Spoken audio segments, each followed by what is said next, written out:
చేరవచ్చిన ప్రతి ఒక్కరము కూడా లేచి నిలబడి కొద్ది నిమిషములు దేవుని నామాన్ని స్మరించుదాం, స్తుతించుదాం, సంతోషముతో ప్రభువును ఆరాధించుదాం. మన దేవుడు గొప్ప దేవుడు, శక్తిమంతుడు, స్తుతులకు పాత్రుడు, స్తోత్రార్హుడు, జీవాధిపతి, జీవము కలిగిన వాడు.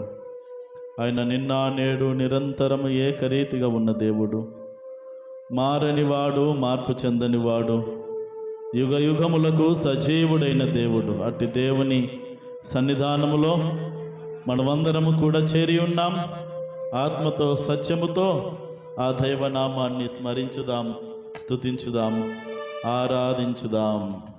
దేవానికి స్తోత్రం. తండ్రి నీకు వందనాలు, కృతజ్ఞతాస్తుతులు, మహిమా ఘనత ప్రభావములు ఆరోపిస్తూ ఉన్నామంటూ ఆ దైవనామాన్ని స్మరించుదాం, స్తుతించుదాం. దేవానికి స్తోత్రం, దేవానికి వందనాలు.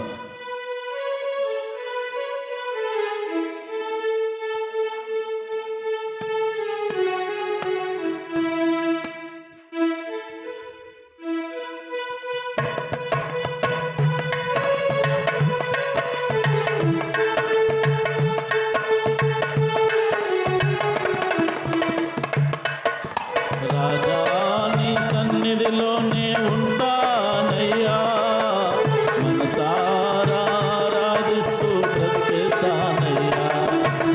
రాజాని సన్నిధిలోనే ఉంటానయ్యా, మనసారా ఆరాధిస్తూ బ్రతికేస్తానయ్యా.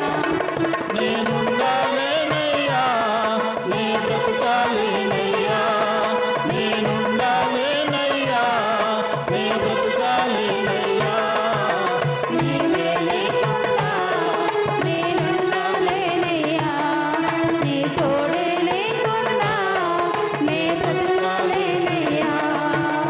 నీవే లేకుండా నేనుండాలేనయ్యా, నీ తోడే లేకుండా నే బ్రతకాలేనయ్యా. రాజా నీ సన్నిధిలో నేనుంటానయ్యా, మనసారా ఆరాధిస్తూ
చిరకాలము జీవించే భాగ్యమును మాకు దయచేయమని వేడుకుంటున్నాను. దేవానికి స్తోత్రం, గొప్ప దేవానికి వందనాలు. శక్తిమంతుడా, స్తుతులకు పాత్రుడా, స్తోత్రార్హుడా, జీవాధిపతి, జీవము కలిగిన యేసయ్యానికి వందనాలు, కృతజ్ఞతాస్తుతులు చెల్లిస్తూ ఉన్నాం. చిరకాలము దావీదులాగా నీ మందిరంలో నివాసము చేసే కృపను మాకు ఇవ్వండి. నీ సన్నిధిని ఆనుకొని బ్రతకడానికి, నీ సన్నిధిని విడవక, నీ సన్నిధి నుండి మేము వేరు కాక, నీ సన్నిధికి అంటుకట్టబడిన వారమై నీ యందు భయభక్తులు కలిగి, విశ్వాసము కలిగి, సంఘ సహవాసములో పెంపారుచు నీకు ఇష్టమైన పాత్రలుగా వర్ధిల్లే కృపలను మా అందరికీ దయచేయమంటూ ఈ స్తుతి ఆరాధనంతయు మీ నామమునకే సమర్పించి వేడుకుని అడుగుచున్నాము తండ్రి. ఆమేన్.